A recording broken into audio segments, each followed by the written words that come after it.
Hello, welcome to this video on functions in general, and we're going to look at functions that are available in Microsoft Excel, Google Sheets, and MacBook Numbers.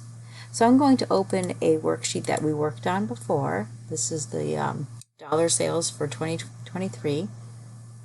And in here it always opens on the default Home tab. I'm going to click Formulas.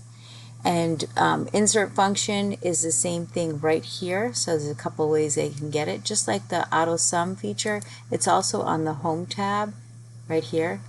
You have it all right here as well, more functions. But we're going to do it from the Formulas tab. I'm going to click the down arrow, shows more options, sum, average, count numbers, max, min, and I'm going to go into more functions.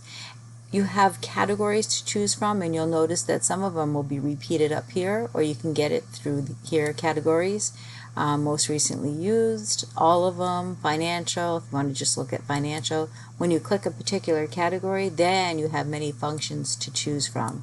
So I could choose the category date and time, and I have many to choose from. So I'm going to go back to, I'll come back to that later. So there's lots of categories and then lots of functions. Here's the financial separately, and you have a scroll bar to look at all of them.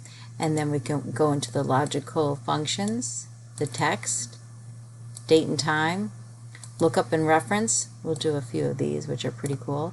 Math and trigonometry for those in the science fields. And then under more functions, you'll see statistical, engineering, cube, information, compatibility, and web. So there's lots to choose from. So I'm going to click, I'm right now in A9, main box A9, and I'm going to do a financial just to share with you what is pretty cool in here. So I'm going to go to payment. So I'm going to select payment, and let me just go back for a second.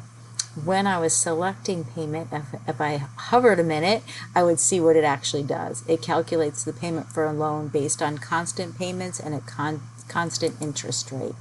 And then you have different, the ones that are shaded you don't need to fill in, but the darkened ones, rate, NPR, and PV, each one, it tells you what it is here. Rate is the interest rate for a period for the loan.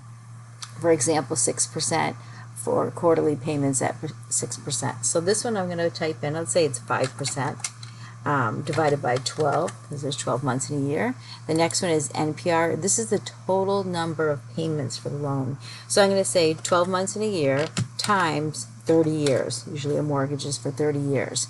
And then PV is the present value. So what is this mortgage? The mortgage, let's say it's $200,000. And you'll see right here that the loan will be roughly a little over $1,000, $1,073. So go ahead and click OK.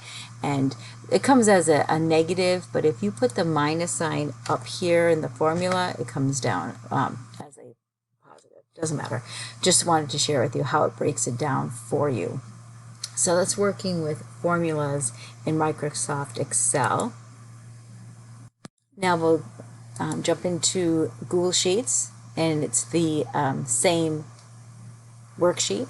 And if you wanted to go into functions in here, it would be in Insert, Functions, and there you see sum, average, count, max, min, all of them in alphabetic order or the different categories. There's the financial, and there's the payment one. So you can see what it says here, periodic payment for annuity investment. So let's try that one. So this one you have to fill it in a little bit differently. So it's the same. We'll put the same information, 5% divided by 12. Separate each section, so that's the rate, by a comma. And then the number of payments would be 12 times 30 years, and then comma. Let's say again 200,000. And again, you get the same amount. If I wanted to put that minus sign there, I can. So it's the same figure, but I just wanted to share with you if you wanted to do the financial payment one. So again, it was in Insert, under Function, and then you have the same that you would have in Microsoft Excel, and then all of them, and you can see the scroll bar. There's quite a lot to choose from. That's all of them in alphabetic order, or you can go down to different categories, but they're similar. Now, if you're using numbers, there are 250 plus functions, and they have them broken down in here if you wanted to look on how to create a formula based on numbers for the Apple computers.